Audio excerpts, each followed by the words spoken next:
it as a very bad system. Only possibly such a system prevailed in India. Rest of the advanced world didn't have. I think these were the reasons why new NEP has come. Now come to the NEP 2020. Now this has come after 34 years. Most of you know it, but it is not that we did not attempt it 15 years back or 20 years back or 5 or 7 years back. We did. There was a Yashpal committee. There was a Hari Gautam committee. There was a TSR Subramaniam committee. There were 1 or 2 more efforts in between to rectify or correct the policy. 34 years was a long period, and long because the changes were becoming fast. The changes in the technology, the changes in the expectations, the input orientation has changed to output orientation. Various things had changed.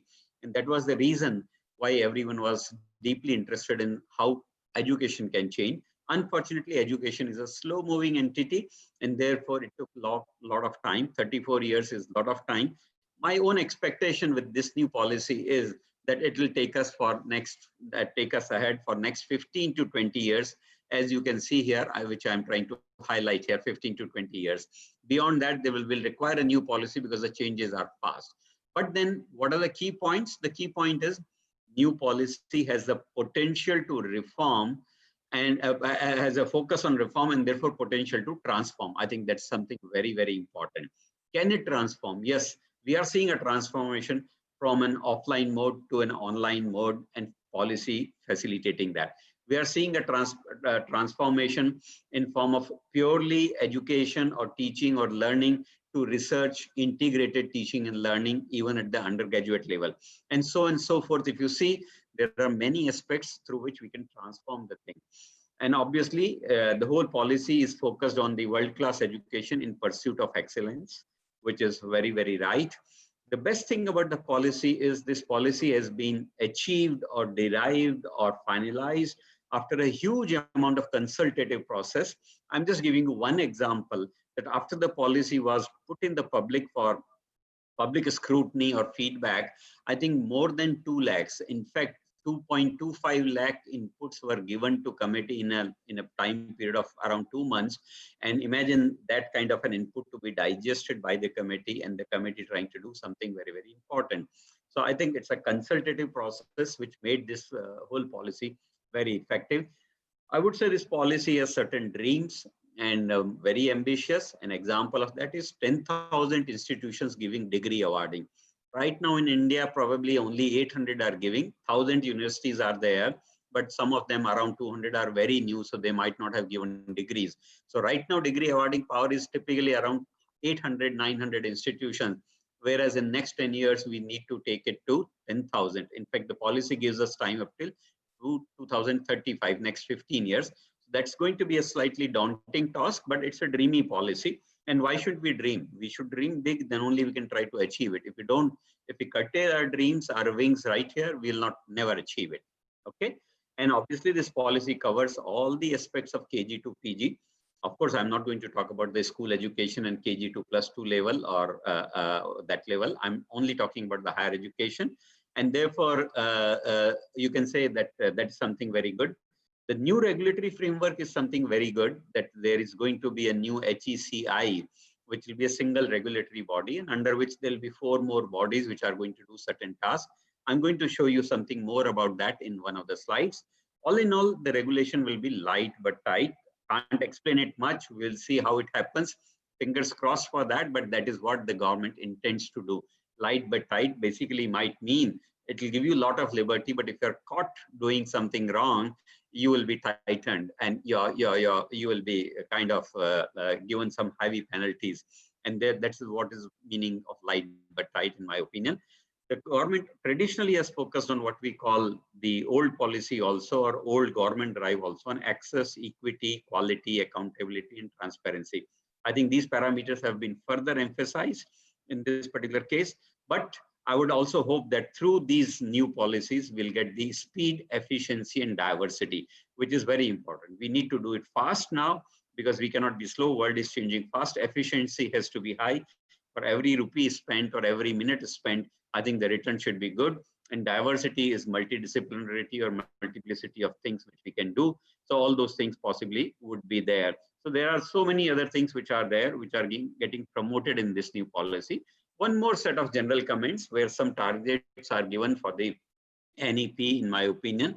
And these are, number one, till now, education has been either the regulatory centricity, what country's regulatory body says, or it became the institution centric. For example, an X institution giving Y program. If you have to take it, otherwise leave it. So it was, you can say at the best, institution centric. And last, maybe a department or a teacher centric. Teacher says, I can teach this subject, and that's how it comes. Nothing else comes about. But when a student says that what we want to be learning, probably that would not be offered very easily. And that is why this policy says student centricity. Remember, mark my words, this is going to make the education system, teaching, learning, everything, examination, very, very different. You will be surprised to know when I talk, I'm not going to talk about examinations today. In the policy, if we implement everything, examinations can also be on the demand. A student can say, today I am ready for examination, give me the examination, and teacher may or institution may give the examination on that day. So education is also going to be multidisciplinary education. Another interesting facet would be 3 or 4 year degree programs, particularly for BA, BCom, BSc, which are traditionally 3 years, can also become 4 years, not compulsory, but one can do it. I think that's the order of the day. This was experimented earlier in Delhi University. I would say successfully in a very good model, but unfortunately it was closed at that time, but the new policy has brought it back. And that's a very, very positive aspect. Some of the countries in the world which are advanced are experimenting or using this particular thing. Another good thing is the online and ODL is going to be kind of mixed up, or a new mode of education delivery. Just 20 days back, we had an announcement of the new policy for online and open distance learning. And that says that both are acceptable, both are complementary, supplementary to each other, and both will survive for all the time, because beyond your 25 years of age, up till 60, you may possibly not come to the classes or full time, and you may still get educated with whatever you want through the online and ODL mode. So important. A national educational technology framework is being now talked about, so that the adoption of technology becomes better. The challenges we are facing, which type of technologies to be used? Do we have an Indian equivalent of Zoom? Do we have our own independent examination systems which we can tailor and which are very light on the bandwidth requirements? Do we have those devices which can facilitate this work? I think all that will be taken care by NETF. Then, of course, single entry examinations. The National Testing Agency will facilitate that. That's a good move, because you don't have to appear in multiple examinations. Right now, for engineering, you appear in multiple examinations. For maybe a medical, it's not so. But in some other cases, once again, law, etc., there are many examinations. So why so many examinations?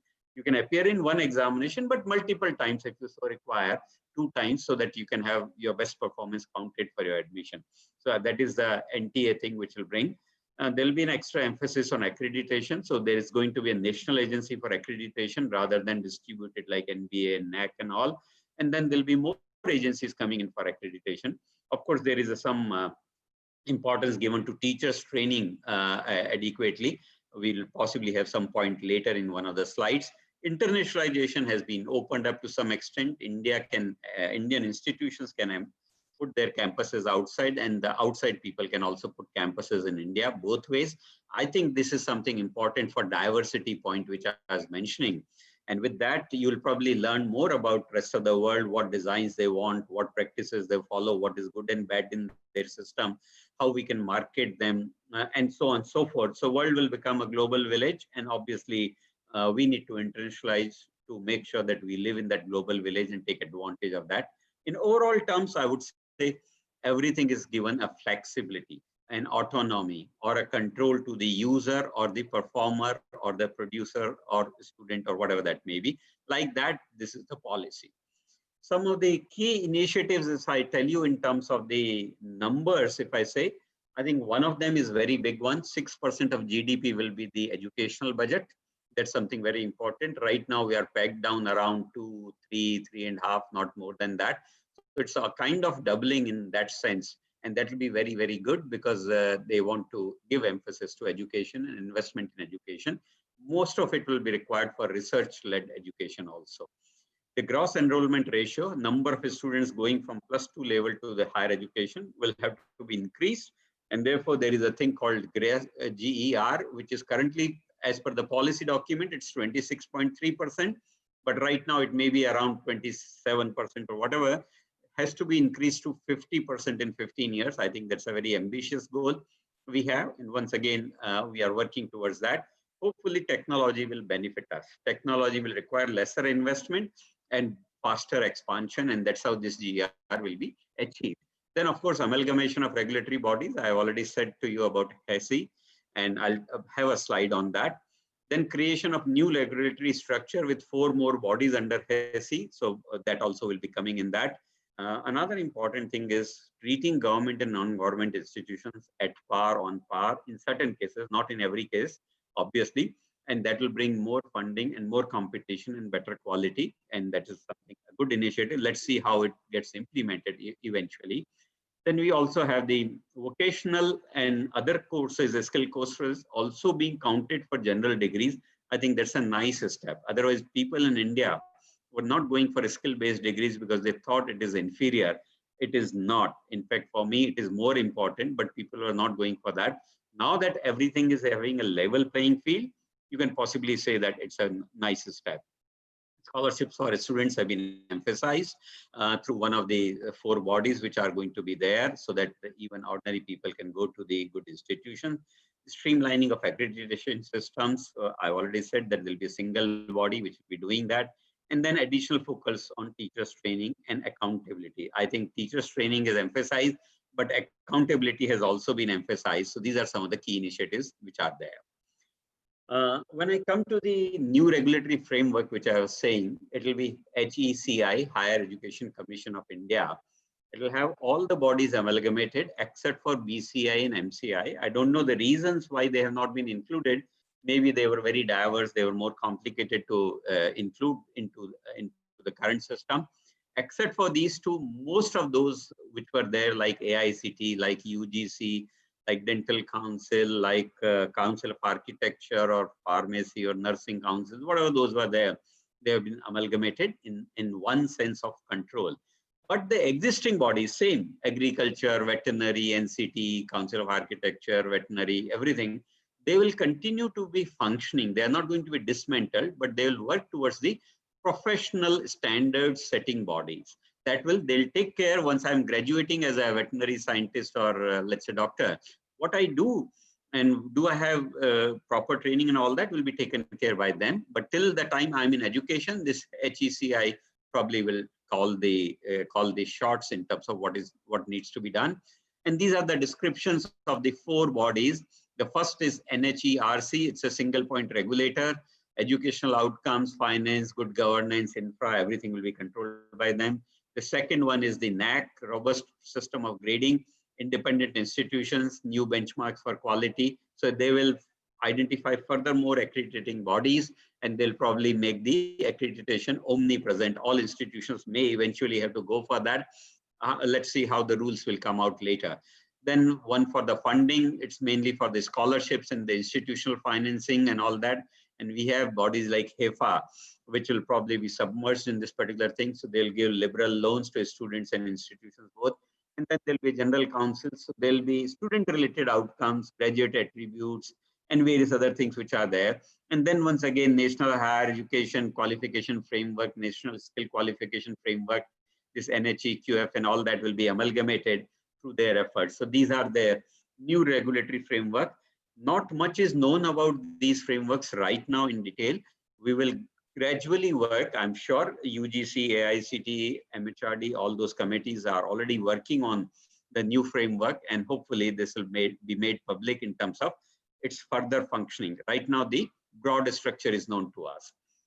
The second and a very, very important thing for me is the use of technology. As I was saying to you, efficiency will come from that, speed will come from that, reduction of cost will come from that, transparency will also come from that. To some extent, accountability will also come from that because it's related to transparency. But because if I use blockchain, etc., I think that there will be a traceability of everything which I need to do, and therefore the accountability and other things can also be taken care and established. So technology is something very, very important in our life. If most of you might be very young, if you have seen in 30 years, the mobile, the connection between all of us has changed because of the mobile, and that's technology driven. Now it's going to be the energy, solar energy, once again, technology driven. Now, once again, the transportation will become very cheap and omnipresent. That will also be because of the technology. Electrical vehicles will come, and so on and so forth. So you'll see technology is now going to intrude and make a space in education in a big way. Number one, I already said that NETF will be there, which will make you ICT ready and mitigate the digital divide. In fact, I would say that if you can mitigate, if you can counter the digital divide, it will actually become digital provide. Everything will be provided to you digitally. I think that will be the power of the technology. So let's not worry too much. When technology comes in, initially it separates the rich and poor and urban areas and rural areas. But overall, if it grows fast, it reaches the rural areas and benefits them most. Today, rural area people can see the TV, can have the transportation, get all the electronic marketing things done, have mobile connectivity, see cinemas and entertainment and everything. And that's because of technology only. Okay, so education will also go into technology space. All these will mix, in my opinion. Online, distance, virtual, amalgamation will happen. It's already happening indirectly.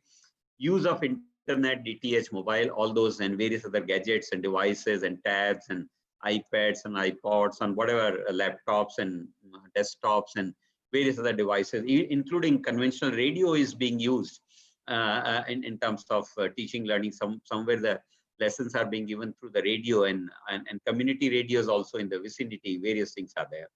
Same way, we'll possibly use a lot of electronic and IT-based things, management information system, educational resource planning, or maybe you can call it university resource planning, learning management systems, electronic attendances, assignments, webinar, one we are doing right now, all will happen. Another important thing which will happen will be the emergence of virtual labs. Labs will go virtual. They'll not be necessarily physical. Though physical lab will be sitting at the back, you will be controlling it sitting in your own room or with your own laptop. The rest of the equipment or the knobs will move according to electronic control, which we'll have. So it's not that there is a real equipment is missing or we are showing some simulation. No, it will be a real lab, like a lab, but you'll not be inside the lab. You'll be doing it from outside. That's the meaning of virtual lab. However, in certain cases like computer programming and various other computer things, I think you can still simulate things sitting on your laptop because you can bring the machine or server or any class of machine in your system also. And that is what the virtual lab means. Technology-based learning in form of MOOCs, and we already know Diksha, Swayam, Prabha, etc. are happening.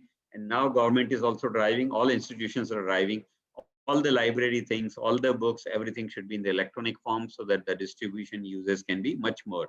See, I may take a book from library for my own reading in my room after issuing that, but I'll use it for 1 hour. For rest of the 23 hours in a day, that book will be lying useless, actually speaking. So if it is in electronic mode, you can use it for 24 hours. You can just give it on the basis of token, and that's how it will be there. Another interesting example of technology will be, we always write, have you written your examination? Have you written your examination? We always write examination. Imagine that I'm handicapped, I'm not doing well, or something has happened to my hand or something. Can I give a speaking examination? I think that will be a very interesting shift. So natural language processing, NLP, which I have written here, will facilitate that kind of a thing, that rather than sitting in the examination, I can stand in the examination. Rather than writing the examination, I can speak in the examination. So everything possible can happen through the technology. This will be there. And the last point is, of course, very important. One can give full lectures on these kind of things, which are very important: the artificial intelligence, the big data, the machine learning, the AR, augmented reality, virtual reality, for enhancing learning and counseling. A good example I'll give you, if there are some students from history, and suppose I'm teaching you about Maharana Pratap, or I'm teaching about Akbar, or whatever I'm teaching. And if I can create and take you back in time through technology and create those scenes and darbars and their battlefields and all that through virtual reality, and then try to teach you that who did what, who was good at what skill, and who spoke what, and how they conducted the business and all that, what was the royalty like at that time. I think those impressions will be permanent, and history will become much, much more interesting using technology. So that is the power of technology. Another example I can give you here, because it's important. With AI, in a class of 100 students, if I'm teaching, maybe 10 will be very fast, maybe 10 will be very slow, maybe 70, 80 will be in between here and there, between fast and slow. Now, I would find it very difficult to judge it for quite some time, who is fast and who is not fast. But AI-based techniques can do it much faster.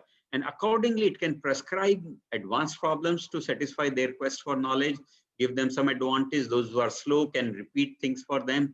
And therefore, AI can help me progress, attain a better progress, attain a better speed, and attain personalization of education, I would say. And that is what I call student centricity. A student will be able to go as per their choice. All fingers are not equal, all students will not be equal, and therefore teacher does only one thing in the class, and that is equal to all. With that, all students cannot be satisfied. So technology once comes in with AI and other things, I think it can satisfy all others in a different fashion. I think that is the power of the technology. The next point, I'm not going to touch many things in this, because in this 45 minutes, it won't be possible to do everything which you might essentially want to know. But I'll be open to your questions, I'll be open to your suggestions, and I'll be open to your additions also in case I miss something important. So I come to the main policy, obviously, is to deal with the academics and research. So my next two slides, this slide and next slide, is basically talking about the academic and research only. So number one is a student centricity, which I have explained to you. The second thing is academic bank of credit, a very interesting, you can say, a concept. I'm going to explain this to you in next slide. It basically means you can get educated teaching, learning anytime, anywhere, and obviously features, many other features, which I'm going to show you in the next slide. Multiple entry, multiple exit, a lot of talk about it is there. It is an outcome of the ABC only, I would say, that after first year, you can get a certification, then you can get second year diploma, then maybe third year, you'll possibly get the degree. Fourth year, if you do, you'll probably get a direct entry into the PhD program in various things, industry and research exposure also. So different levels, different degrees, different expectations, different outcomes. And based on the need and desire, because your conditions can change, you can possibly make use of that. Multidisciplinarity is going to be very important today. Most of us think this mobile, which I'm showing you here, is an electronic device. I'll possibly tell you that this is much more on the materials, much more on fabrication, much more on batteries, much more on displays, much more on design, and so many other things which are there. It's not purely electronic, it's everything. And therefore, if I have to do a mobile design and I have to work for in that team, I think I need to know many other concepts which are there, and therefore multidisciplinary is important.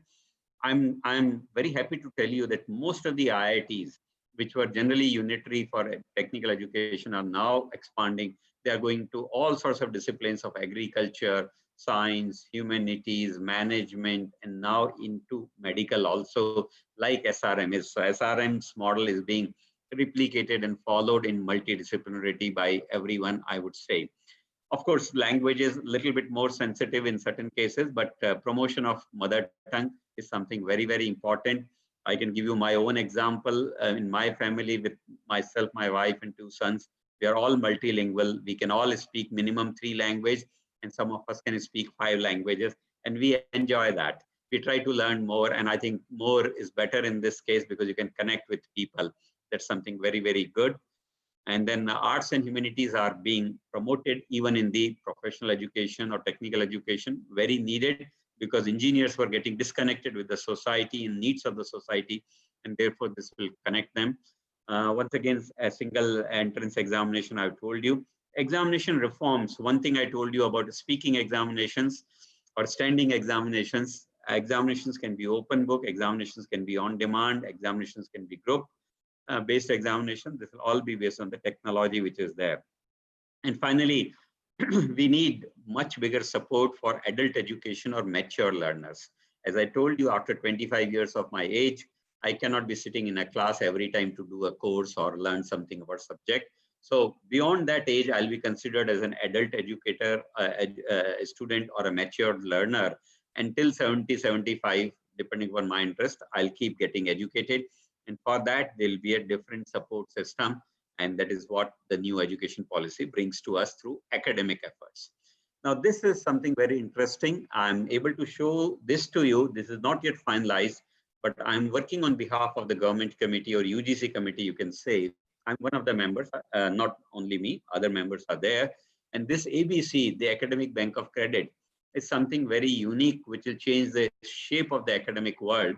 If you see from the anti-clockwise, the left side, any subject combination, so you can mix engineering with medical, with social sciences, with arts, humanities, and agriculture, and you can still have a degree. And there's no problem with that. The second thing will be the mixing of what we call the distance, online, regular, virtual, and it will all become what we call flexible education, flexibility as decided by the students which are there. The third thing will be a lifelong learning. So because the knowledge is changing fast and we need to learn a lot, you'll probably find that lifelong learning will be important. And that's where the multiple entry, multiple exit will come. I have done something, I get a job, I go and get the, support my family. After I have saved something for my family, I can again come back to education, again do a higher degree if I wish, and again go back to job and again come back and do something else like that. So multiple entries, multiple exit. And one interesting thing with this, if it can come, would be even a 4-year degree in engineering can be done in 3 years for fast learners. That is a potential power of this particular ABC. Not only that the 3-year is going to 4-year or can be 4-year, 4-year can also go to 3-year. That is the power of this particular policy as you're seeing. Then of course the international and national boundaries will be punctured. There will be nothing called physical campus or locations. You can go anywhere, do anything. You can transport yourself into the SRM campus and you can study in SRM as if you are inside the campus, but you may actually be outside. So that's the power it will allow. Next is convert credits into degrees and diplomas. So ultimate value will not be degrees. Ultimate value will be credit. If I have earned skills credit, I can still get a job even without degree, diploma, and certificate. So credit will be the new currency of the education. And finally, if I make very complex set of choices for making my credits, I may not fit my specialization in commerce or arts or science or engineering or medical. Then what happens? I have earned enough credits for my degree, but they are not fully specialized. In that case, I'll get a degree called Bachelor of Liberal Education. That is the provision which we are trying to do here. And that is the ABC which is there. I hope you understood the basic concept which I'm trying to do it here. There won't be enough time to do all that in this case. The next point which I'm emphasizing is basically about the research. So I need not say much except that we need more into research. Our economy will be driven by that. Our industry will be driven by that. And fortunately, we'll have more time now because the learning is more emphasized, teaching is less emphasized. If teaching and learning was 50-50 earlier, it will probably become, teaching will become 30 and learning will become 70. And therefore, you can say that the teachers will have more time in hand to do the new knowledge generation. New knowledge generation is nothing but research. So there will be a creation of a new body called National Research Foundation, NRF, which will do a lot of funding. There will be a development of ecosystem for research, and right from the grassroots level or low level, undergraduate level itself, there'll be support for research. And then of course, focus towards industry and internship. Internships are already emphasized. Innovation and entrepreneurship is also being focused by this education policy. Openness towards international collaboration, I already said, that will help the research because the research needs to transgress the boundaries of nations or states or regions. And therefore, international collaborations are very important. There is a clear mention of research incentivization for faculty. Though in SRM, we are already doing it, we are doing great, but I'm happy that there is a clear mention, and therefore all those policies on publications and patents and new developments in technology transfers and consultancy and testing will become much more deep-rooted and measurable also, and they will qualify for RAR ranking or NRF ranking, etc. That's how we do it. And the last thing is the research also has to be done in sight of keeping inside the SDGs, the societal needs, etc., whichever are there, the social, the sustainable development goals. The UN agency has given those 17 goals. So we are also trying to keep track of that and related to that. So research has to be localized also. Research has to be universal also. I think I'm coming to my last two slides possibly. And here the faculty and staff development is very, very important because they are the real drivers or machinery of what we call teaching learning processes, research processes, or if I call this as an industry, then they are the drivers of this industry, education industry. So number one, there is a clear mention about avenues for teachers training, which are very, very important, that teachers should be trained adequately. And now there are going to be rules. This morning I was in a NITTR driven training where they're talking about mentoring the mentors, the teachers basically, like training the teachers. And there was a clear mention that how the mentoring has to be different, how it is to be more accountable, and how it is to be used, because a teacher's role will become multidisciplinary or multifaceted. Teacher will be a facilitator, teacher will be a counselor, teacher would be a friend or an entrepreneur also. Teacher himself or herself will be a co-learner with the students. While they are discussing the case studies, teacher will also learn, students will also learn. Some bright students can be still better than teacher. There is no harm, because we are not, and we are not supposed to claim that I know everything. Anyone who does that is probably going wrong on that track. And therefore, teachers are also human beings, and teachers may also have limited knowledge. But when we come together, 20 minds come together, 100 minds come together, I think we can be a big resource. And that is what a teacher has to be in times to come. So teachers will have to facilitate lots of good things and be open, be receptive, and don't feel shy that I don't know this, I don't know that. But if you don't know it today, tomorrow you come prepared and explain it to your students very well. I'm sure your students will love it. They will respect you because they know that this teacher has worked for what we wanted him to work for. And then we'll get the esteem and we'll get paid for those things in indirect returns also. Fine. So teacher autonomy is going to be little higher. Till now, teacher autonomy is relatively limited. And they will be now present in many bodies where they were not, and therefore their role representation will be there. Teacher will have a strong role in research and knowledge, new knowledge generation, which I already told you. Acceptability of higher degree of multidisciplinary qualification is important. I know in my own discipline, most of people of my age were getting a degree called electrical engineering. When they did masters, it became electronics. And when they did PhD, after 5-7 years, it became computer became the 4. And so they have 3 degrees in 3 different disciplines. They are the best people. But yet when they go to institutions in government, typically they say, no, you don't have a master's in my discipline, or you don't have a PhD in my discipline. And that's why you don't find that some good people are able to make entry into some of the institutions. So multidisciplinary qualifications will be very important. I may come from material side, but I may still be doing work in electronics because electronics requires a lot of materials. Like that, it can happen. Teacher award and reward system will be augmented, representation in various bodies, and of course, empowerment of board of governors on faculty and staff recruitment. This was something, a big bottleneck, 35% vacancies in most of the top institutions, which is what we used to hear for last 5 years. I think that is going to go away. The boards will become responsible. In fact, in terms of governance, board will elect the new board and the chairman will elect the new chairman in certain cases, in certain institutions also. I think that is a power the board is going to get, and therefore they will select the faculty, and also they will do the staff recruitment, which will be there. So that is how it will be there. And then I come to my, I think this will be my last slide, if I can say so. Everything good on paper will always be good as long as its implementation is good. As long as its implementer is good, as long as you and me are good, then only the policy will be good. Otherwise, it will remain on the paper only. So for sake of discussion, while on paper, everything is dreamy, everything is big, everything is the way it should be, how we implement will decide the fate of the policy. And therefore, this particular slide, and that is understanding of the autonomy. How liberal I am, or how liberal I can be.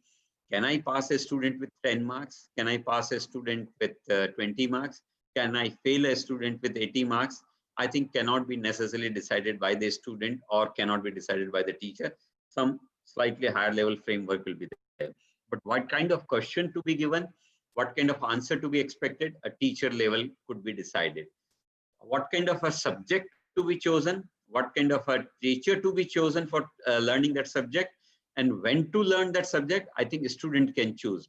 So I'm just giving you the examples of the same course teaching learning in terms of autonomy. Something will be decided by students, something by teachers, something by system, something by regulatory bodies saying that, okay, you can give credit at one degree at 150 credits or 120 credits like that.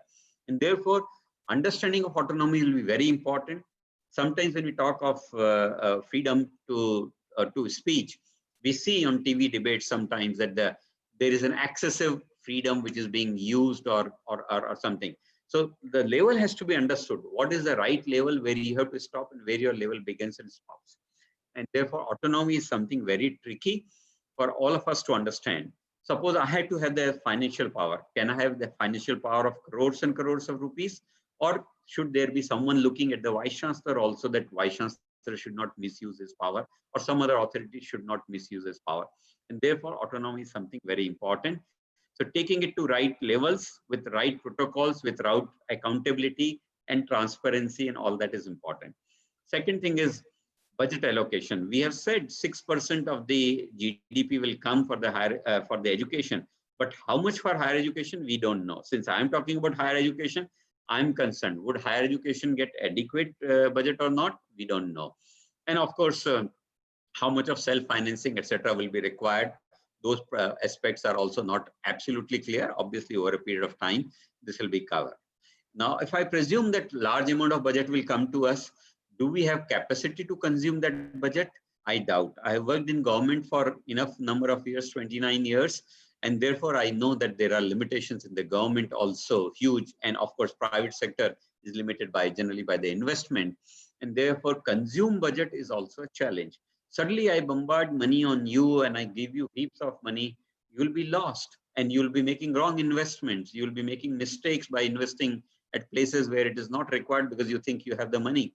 And that's another challenge, that how to use the money purposefully or budget purposefully, effectively, and whatever. So I think consumption of budget is something very important. And most of the government institutions have faced challenges in that. The biggest challenge, in my opinion, will be the one which I started with an example in the beginning. Right now, 800 to 900 institutions are giving degrees, and we still find a lot of wrong goes in degree awarding, and government is trying to bring a lot of checks using NAD, National Academic Depository, to make sure that those cheatings become less and the wrong type of degrees or other degrees which are fabricated are not there and not used. And imagine now that 10,000 institutions will be given degrees. It's not only for 10,000 institutions giving degrees, it's also about empowering them. Actually speaking, when they give their own degrees, they'll decide their own curriculum, speed, syllabus, what to do, examinations, everything they will do, then only they will give degrees. So it's basically making them autonomous and empowering them. But eventually this will be a very, very big challenge. In last probably 10 years, government was working on this. They could only convert less than 1,000 institutions or maybe less than 500 institutions to autonomous status. SRM has 2 or 3 of them, Arishwari College or Arvali MI, they have both obtained the autonomous status, but there are very few institutions who have done that. Of course, the purpose here is removal of existing affiliating system and see it in the light of next one. If I'm in a rural setting where the population is not very big and there are only 1,000 students in a rural setting, and I run a college or someone has donated a college, there to have the independence and degree awarding will be very difficult because they may not have very senior people. They may not have big strength in a given discipline. And therefore, this is going to be a challenge, that how to remove the affiliating system and how to sustain the rural setting institutions without affiliating them. Okay, see these 2 points in a singular fashion, and then you will understand what I'm trying to say. The last 2 challenges from my side, my dear friends, are availability and recruitment of good quality teachers. Unfortunately, in India right now, the positioning of the teaching fraternity is not very high, either maybe economically or otherwise socially in terms of respect. It's not bad also, let me tell you, but it's not the best also. And therefore, many good students who top our classes, college and institutions, who come with gold medals and other things, don't necessarily opt for teaching as a profession, though we are trying to do many things. So I think this will be a challenge, how to attract good people to teachers. And even if we are not able to attract good people, those who have been attracted to teaching, how to make them good, I think that will be a bigger challenge. How to make them a very able teacher, how to make them a teacher by choice and teacher by heart, how to make them work for teaching profession and learn research profession. I think that will be a big challenge. And so that will be an implementation issue. And finally, the smooth functioning of newly defined regulatory bodies. So under HECI, there are 4 bodies. I'm sure those will be headed by 4 different people and they'll have their own respective committees. And once again, we don't want that those 4 should start not cooperating and collaborating with each other. I give you an example. I was member of Distance Education Council, which became quite famous, I would say. But it could not function as it should have functioned because some of the other existing regulatory bodies were not cooperating to make its functioning very smooth, in my opinion. And that is the reason why it was removed. It became dysfunctional in around 2012. And finally, the new form of the distance education is coming. So while it's good to have the regulatory bodies, which will be needed because we cannot be regulation free, even on moving on roads, we need regulation. When we eat food, we need regulation. When we dress, we need regulation. And when we are talking on the webinar, we also need decorum and discipline and regulations, which are there. Regulations are required everywhere, but these new bodies, how will they shape up? How soon will they shape it up? And what will be the challenges each one of them will face? Because there'll be some overlap here and there. For example, outcomes, if you see, the outcomes is there in the first sub-body as well as in the last sub-body in the slide which I had shown to you. So there'll be some overlaps here and there that will put the challenge. So these are some of the challenges. We should be open to challenges. There will be nothing in our life without challenges and issues. Life cannot be extremely smooth just by a policy document. The more complex and the more dreamy the policy document is, more would be the challenges and implementational issues. And therefore, we should be more ready for doing all that. And with that, I come to the conclusion of this. And that is, education has been a slow-moving entity in terms of quality and diversity. So let's speed it up. Industry has been fast. Many other things have been fast. Governance is changing fast now. We are seeing many other sectors. Education should also move fast. Second thing is empowerment of all stakeholders through autonomy is very important. As I said, the autonomy should trickle down to the lowest level to the student also, and therefore understand and implement it clearly and effectively. Very important for us. The next is adoption of technology in teaching, learning, and evaluation processes was poor. We have all seen this in the COVID times, that how we struggled, how students struggled. So thanks to COVID for accelerating it. And now NEP also, thanks to NEP, that it is formally accepting it. It has made a mention of, as I said, NETF, it has made a mention of virtual labs, and therefore technology is now well accepted as far as policy is concerned. So we need to embrace it for good. Don't run away from technology. A lot of people say, what happens? I'm not seeing my student physically and no eye contact, no body language. Yes, agreed, it is not there. But very soon such things will also be overcome. But it is better than doing nothing. If you are not using technology, you would not have seen the face of the student also. Even a small expression you might not have done. Or maybe he would have wasted his time, entire year without teaching, learning. At least that is happening. So let's see the good side of everything. Bad side can be minimized by our own efforts whenever and whatever we can do. And then finally, change is the order of the day. New policy is precisely catalyzing the same in many ways. And therefore, my request, my mandate, my suggestion, my humble assertion here would be, let us react to all these changes and all these policies positively and use it effectively. That's my message, my dear friends, to you. Thank you so much. I think with that, I close my presentation. I've possibly taken 5 minutes more than what I was anticipating, maybe. But thank you so much for listening to me, for your patience and everything. I'm open to any observations, maybe criticism also, if I may say it very clearly, and of course, suggestions. So thank you so much, UBA for this opportunity, and to SRM, and to all my colleagues and all those who have joined. I'm very happy to see the number 1001 right now. Very good, thank you. And I'm open to any point you would like to make. Anyone who is coordinating this particular aspect, please raise the points and questions. Thank you. Thank you. Thank you so much for your wonderful presentation. Now, question and answer. Over to Dr. P. Vijay Kumar, Associate Professor of ECE. Thank you, sir. Thank you. Thank you, sir, for your inspiring and more insightful talk on national education policy. There are few queries raised by the audience. And Sankrit is asked that did the new policy affect the education a lot or not? New policy affects a lot or not? Yes, sir. Can you? Yeah, I think it's affecting it a lot, no doubt about it. But still, the impact or the effect will be in our control. I want to make it slow. I want to implement the technology or changes or let's say the ABC scheme in 5 years. I'll do it in 5 years. Those who are ready, those who are advanced institutions, those who have better infrastructure can possibly do it fast. So policy doesn't say that you will implement it tomorrow or in 1 year or 2 years. It will probably take us 15 to 20 years. So we will decide our own pace. But you know that some of the changes which have been highlighted in the policy are for good and which are being followed world over for whatever reasons.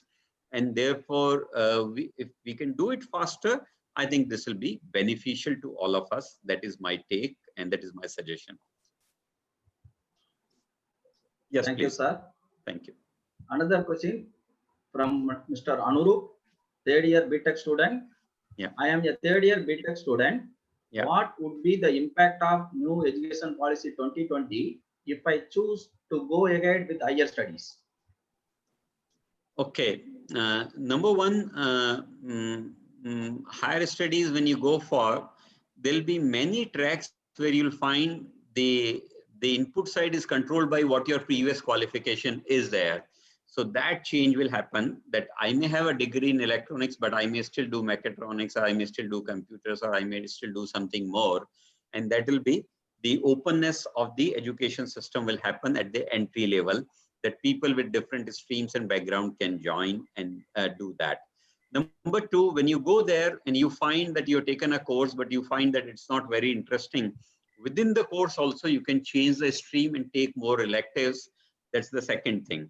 Now there is much more openness that you had a dream to go outside India for your master's, but you can't afford the 2-year cost. You can still go for 1 semester and come back or maybe do 1.5 years and go outside, and you can still do a degree and you will still have the international exposure of what you want to do. So all those changes called multidisciplinary, different time, you've got a job while you're doing your master's and you'll take the job, earn the experience, earn some money. After 5 years, you can come back and complete your master's very, very easily and still change the direction if you want. So all sorts of flexibilities are going to come, my dear, in these courses, which is what is going to make it student-centric. Yeah. Thank you, sir. Mr. Harris raised that, sir, I am still a light confused how the companies will judge us based on such a abstract education with mixed subjects and a credit system rather than diplomas and degrees. How will anyone judge our level of education? The Harish, you said, Mr. Harish, thank you for this important, interesting question. I think we have been doing a wrong thing traditionally, that you judged me by my piece of paper. I may be a PhD, but I might not have done good enough work in my PhD. So should you take me for a job or not? You shouldn't actually. And therefore, PhD is just a gate pass to enter into something. But rest of the judgment has to be what Sandeep Sancheti can deliver, what an individual can deliver, what knowledge he has, what skills he has. And industry was never interested in these pieces of paper, but unfortunately, even they couldn't control, because for a given position, there will be 100 application, and therefore they cannot take the interview of 100 people. So they will screen, and when they screen, to become more transparent, they will say, okay, those who have PhDs or those who have masters or high percentage will take it. henceforth, world is changing. Even TCS is changing. I know Google's and Microsoft's are taking people without degrees. And therefore, I would say that credit, you say, sir, I have earned these many credits. Let's say I have earned 50 credits and most of my credits are in artificial intelligence. I may not have a degree or diploma, but the person who wants to employ me for artificial intelligence will judge my ability in the artificial intelligence because I have shown that I have those credits. And based on this, and that's why I mentioned in my ABC slide, credits will be the new currency of education. And by the way, on the lighter side, I must say that there will be a less importance of the piece of paper called degree. There will be much more importance of your ability, skill, confidence, knowledge, experience. And that is why this 3-year can become 4-year and 4-year can become 3-year, depending upon what you want to do. So I hope, Harish, this will satisfy you. Thank you, sir. Mr. Gautam Ramkumar, full-time research scholar from SRMIST, raised the question. New Education Policy 2020 will enable global collaboration in research. What will be the impact on global collaboration in research? Impact has to be positive. Whenever we dream of something new, we generally think positive. So as I said, this is a dreamy policy and they have opened up the research with the positivity. See, 1992, we opened our doors for foreign investment and all that. We opened our economy. One could have asked what will be the impact. It was done with the positiveness that will help us grow economy and growth and all that. I think the research also requires a lot of collaboration. Research in isolation has never been productive. Imagine if Edison had to sell the bulbs where he invented the bulbs, probably it would not have made the difference. Same with any other technology. If steam engines were only limited to UK, there was no point. Everything else in this life has an importance when it comes to research, and research has to be global. I understand research on water, research on air quality, research on soil can be little local. It can be Tamil Nadu, it can be Chennai, it can be KTR, it can be anything within the campus also, it can be different. But when it comes to most of the important technology, they are global. Tell me, is the computer technology or mobile technology or internet technology, which are the top 3 in the world amongst the top 5 technologies of all time in the mankind's history, you can say, these are listed as amongst top 5, these 3 are there. Are they not global? The same computer which you get in US is you get in Japan, and same you get in Africa and then in India also. The same mobiles are there. The same technologies are prevailing everywhere. And therefore, the research has to be global. Opening up of our doors will make the research global, but its implementation can be local in certain cases. I can have a different version of CDMA or GSM suitable for India. Japan can have different, America can have different, and so on and so forth they can do. And therefore, the research seeding would be very nice if it is a universal thing so that it helps the entire mankind. And by the way, let's understand that the world has become a small village. So we are talking of this research in a small village now. We are not talking of internationalization in that sense. Okay, so it will help. And by the way, all the advanced countries in the world collaborate and cooperate more. If 30% of Indians are there in NASA or are there in Microsoft or in Google or in Amazon, one can say, why did they open gates for internationalization of their employees? I think internationalization has a lot of value. Okay. Next one, please. Thank you, sir. One of the faculty member, Sugandhi, raised a question, that is, yeah. Respected sir, thank you for opportunity. Kindly throw some light on changing role of faculty member after new education policy 2020 implementation. Okay, fine. I'll get more opportunities to share this with you, my dear faculty member. And please come and meet me if you would like to learn something from me, or maybe a small group can come. I'll be very happy to share. But I did share intentionally one slide on the faculty. It was with that purpose. And I said, faculty will no more be calling only oneself as teacher. Teacher and student, there was a very well-defined relationship. I said teacher will be a facilitator. Teacher will be a counselor. Teacher will be entrepreneur. Teacher will be a co-learner. Actually speaking, a teacher will be a friend to the students.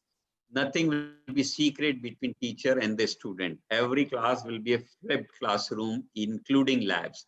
You will tell them in advance, not what I'm going to do tomorrow. You will tell them 4 months in advance, this is what I'm going to do in 40th lecture. All right, and therefore they will know. And possibly all that you are going to teach will be available in abundance on internet from various other sources or other profiles where these items are available. And therefore, the teacher's role will be highly changing. You will be a multifaceted person. You will have to counsel them more that why you should study this subject. I must tell you that in my life, if I can give you an example, 2005, I got a faculty secondment, means I was identified by India government to go to AIT Bangkok. Some of you might have gone and you probably know about that.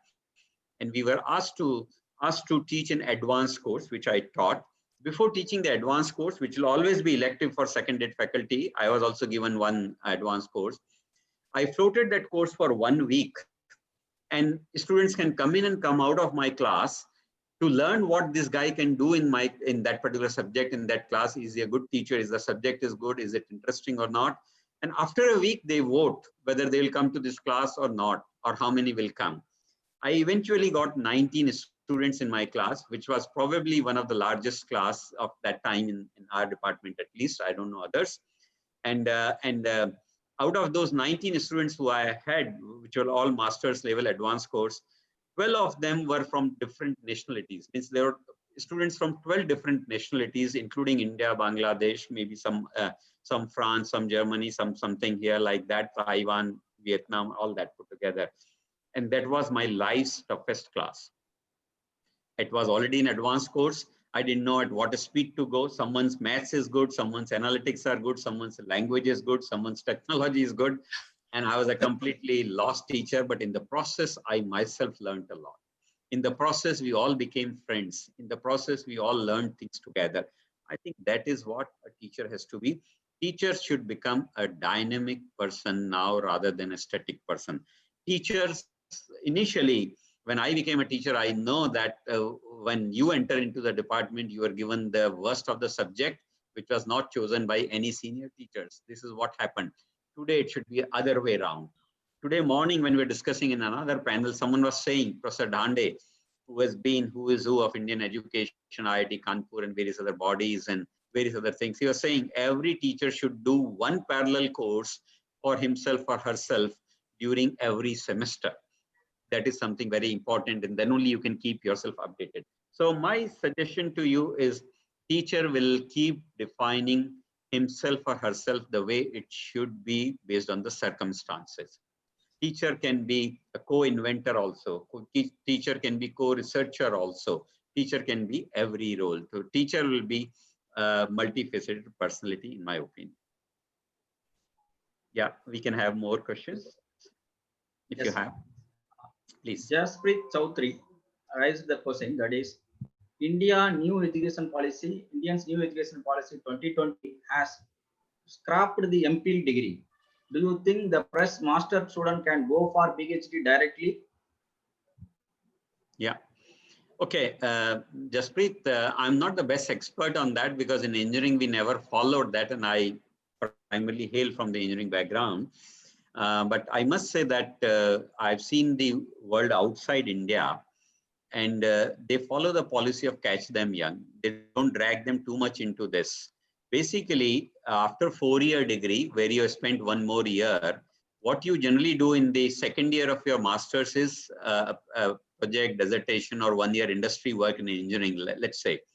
So that work is now eliminated, let's say, and with a 4-year degree, you can enter into the PhD program. And PhD program, obviously, you're doing a lot of courses. So whatever was missing in your so-called advanced courses or master's courses, your student guidance committee can prescribe that for you. So initially, you'll do 4, 5, 6 courses which are there, and based on the number of credits required. So part of all that master's requirement was being done already in the PhD itself. And suppose you start, now you'll not be enrolled for PhD directly in certain cases. There will be a filtering process, or there'll be a control process. And if you don't perform well, you will be, after a year or two, can be given diploma or can be given a master's degree and you can make an exit. But if you are good, then you'll be allowed to continue towards your PhD. And this is what precisely happened with me. I went as a Commonwealth scholar. I was selected by the government of India and through a very competitive selection process. When I went there and I was enrolled as an MPhil student to begin with there. Okay, in the sense they said, you are leading to PhD, but if you do good, you will go to PhD. Otherwise, we'll give you MPhil degree and you'll get out of the PhD stream. But they were allowing all the students, even with the graduate degrees, because their processes and their control and their all quality was good. And therefore, it's a right system. Personally, I very much believe that catch them young and give them the continuity, give them the push. I think that's something very good. Unnecessarily dragging it is not good. I give you another counter example. When I did my PhD in 1995, I came back. My institution didn't have the PG program in my, I had joined a new institution. They didn't have a PG program. And obviously, I didn't have the PG experience. Though I was bubbling with energy, interest to do what I want to do, what I had learned, but I was not allowed to do any research or guide any research for next 5-6 years because they say that you have no PG experience. I think those were misnomers. Today, young people are more capable, they have more energy, they have more time, they have more interest, they have more problems in hand. And that's why you probably know that in SRM also, we had already relaxed it 2 years back a little bit. Just before starting this webinar, I have cleared half a dozen pile of new PhD guides. And I'm happy that more people are becoming guides. And obviously there'll be more PhD students also. There is no harm in acquiring better qualifications because it makes you more knowledgeable, makes you more confident. And therefore, don't worry about MPhil. They have only waived off. They have not made extra requirements for you right now. Extra requirement is only in terms of quality and effort, not the degree. So I think it's a welcome step in that sense. Thank you, sir. Next question from Dr. Periyasamy Nagappan. Sir, if new education policy 2020 is implemented, what is the scenario for most practical oriented courses like agriculture? No, so new education policy is not binding any particular stream in any way. They say go as you please, do as you please, use technology if you please. It is not saying that you substitute everything. However, I must give you an example that how technology can substitute if something is not feasible otherwise. Let's take the example of our medical students. They required the bodies of diseased people to experiment with and learn about certain things at certain level, I believe, not at every level. And those are now difficult to find with the number of colleges multiplying, number of students multiplying. Where do you get them and how do you deal with them? And therefore, all these, what you call the simulation-based learnings, dummies, mannequins have come. And when they have come, you can go and see in SRM itself, we have one of the best and one of the biggest simulation centers of the medical devices or medical conditions. And they have all the symptoms, they give all the other performances and remarks and feedbacks to a learner. And therefore, you can do it 24/7. Whereas with that body, which was probably put up in your lab, you could have done it once and after that you can't do anything because of certain reason. So the point here is whether it is agriculture or whether it is architecture or whether it is hotel management, if they are practice-based, whatever practice they need to do it physically, they will do it. Whatever can be translated technologically can be done technologically also. It will be a blended mode. It will be choice by the student also and choice by the institution also and the department also. As a student, a lot of people are taking degrees fully online internationally. For example, Coursera is giving fully international degree from Illinois, as far as I know, full degree of graduation of 3 years with given credits from Illinois purely online. I can do the same purely offline also. So everything is now centric to a student. A student will decide, okay, SRM is giving this kind of a degree, I'll take it. If SRM is giving this degree, which I don't like, I'll go to another institution and vice versa. And even if you come with one promise and one institution does not deliver that, ABC will allow you to jump from one institution to another also. And not only that, ABC will also allow you to jump from one country to another country if you so wish. I think that is the power which we will have. So 2020, NEP 2020 is not going to be a binding thing. NEP 2020 is going to be a facilitator, in my opinion. Okay. Thank you. Thank you, sir. Question from student Muhammad Hadmin. Good afternoon, sir.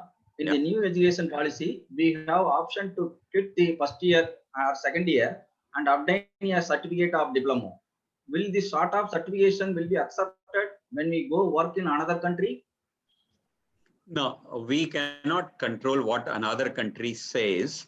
We can only say our regulations, our framework will be applicable to us only. But if I'm giving you after first year a certificate, the another country will consider your certificate, but that doesn't mean that they are bound to give you jobs by the certificate. They will check your skills or your performance or your knowledge and then give you a job. And I'm ready to tell you that even without certificate, today people are giving jobs. As I gave you the example of, if you see Tanmay, okay, Tanmay is helping Google and Microsoft. You go on LinkedIn and you go on Facebook, you'll probably see he's lecturing every day to senior people. I happen to know him because I was once on a panel with him and I was quite excited and he was also excited. What I'm saying is even without degrees and certificates and diploma, things can happen. We cannot bind anyone. It's something like that. Can you say that if I have an Indian passport, everyone will honor the Indian passport? No, they still want visa, okay, to enter into another country. So another country will have their own rules. But the point here is, because Indian higher education is very vast, well accepted, and we have equivalences established through AIU and various other bodies, in most cases, whatever we say will be taken on the face value of it. Rest will be based on the value you offer. Knowledge you offer, skill you offer, service you offer, expertise you offer will decide whether that particular piece of paper will be useful or not. But the importance of piece of paper is going to go down over a period of time. Next one. Thank you, sir. A question from Divyashri. Is this new education plan already applied or is in the phase of discussion? In terms of approval, it is clear. Now, it is to be implemented, and therefore the government at its own level is also talking about the implementation. The process is, I'm not going to define what is the process adopted and why it's right or wrong and all that. Okay, the formal publications, etc., will happen, but that mandate has been given, the implementation, and that's why several committees have been made. I am in one such committee of ABC, and we have already prepared the regulations and given it to UGC right now, that these are the draft regulations from our side. We have been working on that for last 1.5 years. And therefore, I can say that, yes, some parts of the policies are getting implemented. Some parts of the policies are being drafted. Some part of the policy will take time. For example, autonomy is already being granted to colleges. As I said, 500 to 1,000 colleges have that autonomy. But then we need to take it to 10,000 very soon. Similarly, we talked about technology. So technology, already because of COVID, so many things are happening by force. Okay, but now we have formally accepted it, so it's fine. So something is happening. But when I go to the regulatory bodies, they have not been dismantled right now, except that the MHRD has become MOE, Ministry of Education. So first change has happened. So they have started implementing those changes. Okay, at the top level, MHRD has been called MOE. So that change itself reflects that the implementation has started happening in some way. But dismantling of UGC AICT will possibly take time, or creating those new bodies under HECI will possibly take some time. So ultimately, I see a scheme like ABC, on which I'm working along with the rest of the team, possibly will make a start next year. Next academic year, it should be able to make a start. Okay. Thank you, sir. Question from Shankalp Singh. How will be this new education policy 2020 affect my 4-year BTech education? What is the new for me as an engineer? I don't know in which year you are, my dear friend.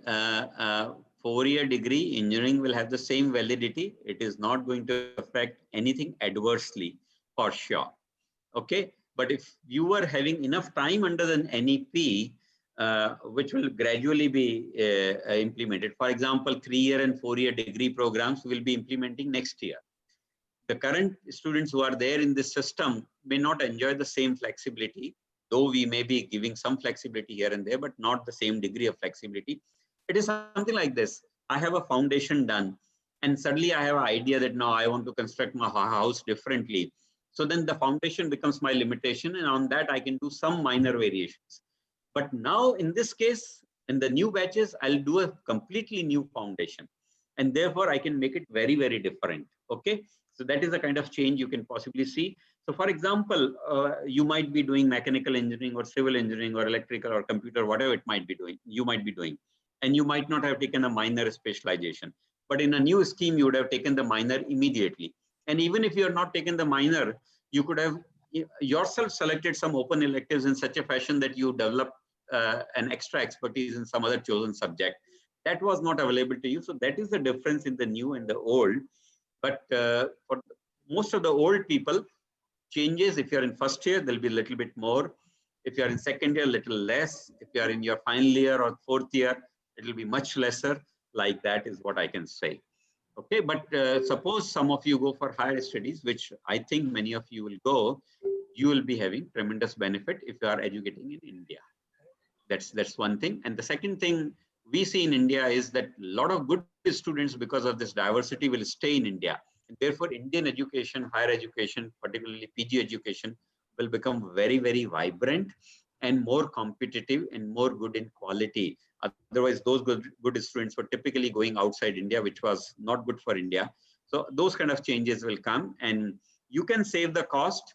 You can have more convenience if you get the same quality of education, let's say in IIT, with more capacity, with diversity, and something done with IISc and SRM together. You'll be happy. You should be happy to know that we are doing something with IIT now, certain courses, and most of our masters and undergraduate students will be taking advantage of that under the new framework. We are already discussing things with IIT Madras, which is India's #1 university or institution, ranked #1 in almost all categories now. Okay, and SRM is going to partner with them. And if you get the same quality of education at less cost with more convenience, I think there'll be a tremendous benefit.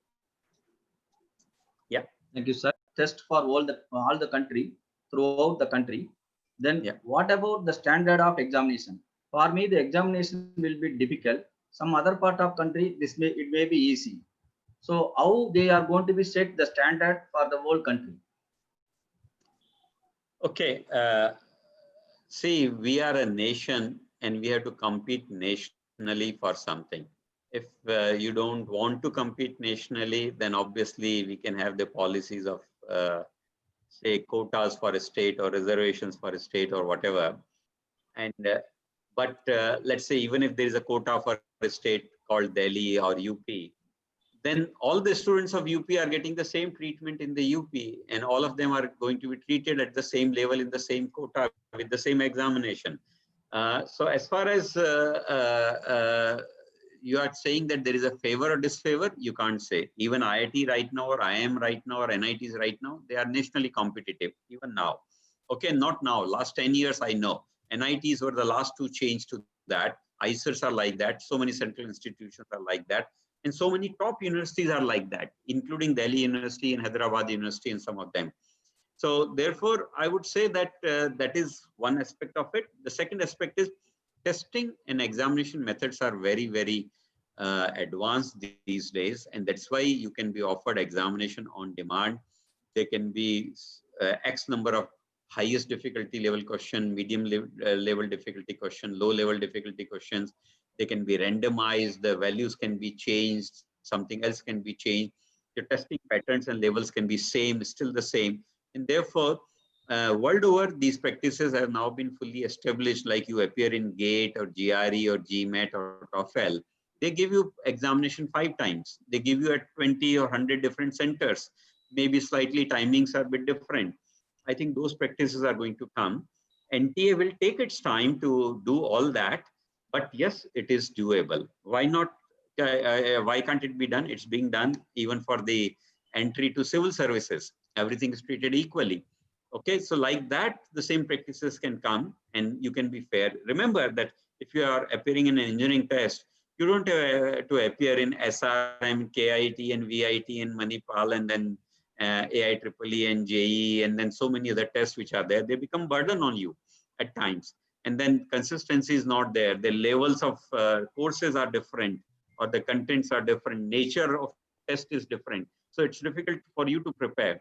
Therefore, if there is a level playing field for doing these things, it's fine. So I think this experiment should work successfully, in my opinion. Nothing is perfect in this world, my dear friend. Nothing would be perfect.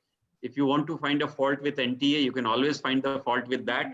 JEE is already faulted. A lot of people curse. Those who don't succeed, curse it. Those who succeed, I feel happy about it. But most of the people out of 15 lakh who appear in that, I think 14 lakh, 70,000 or 80,000 curse it that they didn't get it.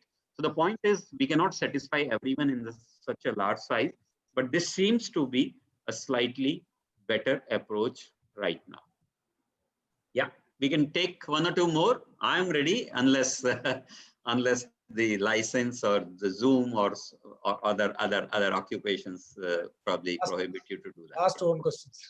Yeah. Last one question. Okay. Sure. Please tell. Question from PhD scholar: how does the multidisciplinary education and multiple entry and multiple exit will be extended for PhD candidates under the new regular education policy?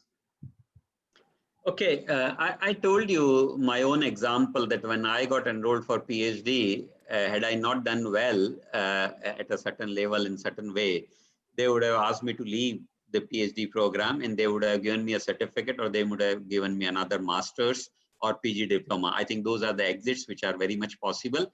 Not everything which gets into a system has to get out. Not everyone who wants to become an engineer after the entrance test has to become an engineer. Some may not do well and they may fail. That happens with chartered accountancy much more, that hardly 5 or 10% succeed. Rest of them don't succeed in getting the CA certification. And therefore, it's not necessary that I made an entry into PhD and therefore I have to have the PhD. No, exit should be there. I will be given a PG diploma, and if I've done nothing, I should not be given anything, or at the best, I can get a certification.